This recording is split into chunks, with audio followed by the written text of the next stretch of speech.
असर तभी होगा जब पंजाब और पिंडी और इस्लामाबाद में जलसा होगा, क्योंकि सितंबर, अक्टूबर और नवंबर तीन जो जलसे हुए थे 3 महीनों में, होता ये था कि पीटीआई जलसा अनाउंस करती थी, वो इजाज़तनामे लेने के लिए कोशिश करते रहते थे, इजाज़त नहीं मिलती थी, फिर जलसे की तारीख आ जाती थी, वो जलसा कुछ होता था या नहीं होता था। लेकिन उस जलसे से पहले पिंडी इस्लामाबाद बंद, जुड़वा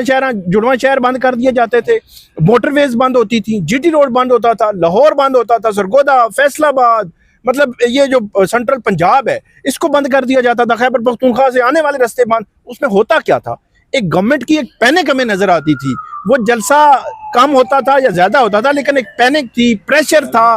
गवर्नमेंट की कोशिश होती थी कि उनकी जो बहुत सारी एक्टिविटीज़ हैं, फिर दुनिया देख रही होती है कि यहाँ फेडरल कैपिटल में क्या हो रहा है, यहाँ कंटेनर लगे होते थे सितंबर में भी, फिर अक्टूबर में भी, फिर जो है नवंबर में भी। हमने देखा कि 23 या 24 नवंबर रात 11:30 बजे अडियाला जेल का दरवाज़ा खुला,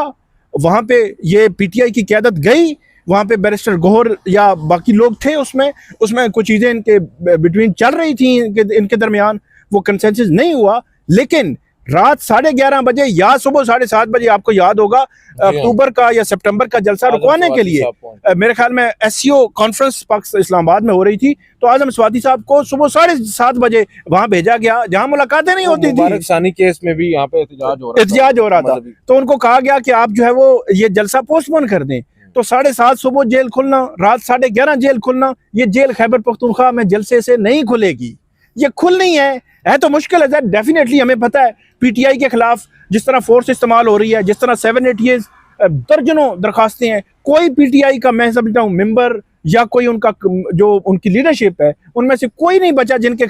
खिलाफ दर्जनों पर्चे ना हो, दर्जनों FIR ना हो। तो वो तो हमें पता है कि स्टेट किस तरह अपनी जो है वो ताकत इस्तेमाल कर रही है उनके खिलाफ। लेकिन इस सारे सिनेरियो में अदालतें, मुझे नहीं लगता कि इमरान खान की रिहाई के लिए अदालतें जो है वो उस लेवल पर जाएंगी, क्योंकि इमरान खान का एक ट्रायल अभी 190 मिलियन पाउंड केस 16 अक्टूबर तक गया है, तो तोशाखाना 2 केस का फैसला उससे पहले आ जाएगा। और तोशाखाना 2 अगर 190 मिलियन पाउंड केस में आपको सजा मुअत्तल हो जाती है, तोशाखाना 2 केस में अपीलें आ जाएंगी, आप सजा मुअत्तली के पीछे पड़ जाएंगे। फिर GHQ केस वो बड़ी तेजी से आगे बढ़ाया जा रहा है, हर दूसरे तीसरे दिन समाअत हो रही है और उसका ट्रायल, जेल ट्रायल खत्म कर दिया गया है। और उसमें भी मुझे ऐसे लगता है कि जब तक तोशाखाना में आपकी जो है वो कुछ सिचुएशन बनेगी, तो GHQ केस का ट्रायल जो है वो उसका फैसला आ सकता है। तो इसका मतलब ये हुआ, सीक्वेंस इस तरह बनाया गया है, इस तरह मैनेजमेंट है with in judiciary, with in Imran Khan के केसेस की, कि इमरान खान अदालतों से मुझे करीब करीब रिहा होते नजर नहीं आते। एक ही रास्ता है, प्रेशर